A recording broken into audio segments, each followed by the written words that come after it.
Hi, my name is Angela Huffman. I'm an APQS educator and dealer, and I want to show you a design that'll work really well in small sashing spaces. It's called diamond loops.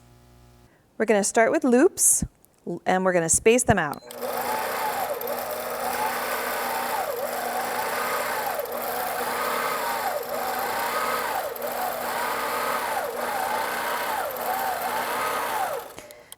Then we're going to come back with another pass and just go the opposite direction. So the first loop I made it go towards the north.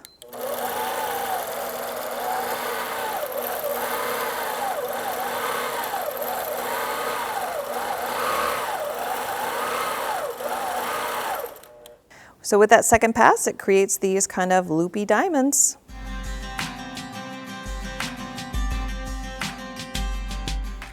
Be sure to subscribe to this YouTube channel so you're notified every time a new video is posted. And thanks for watching. If you'd like more information about APQS long arm machines, contact your local dealer or visit your local APQS store or head over to apqs.com for more information.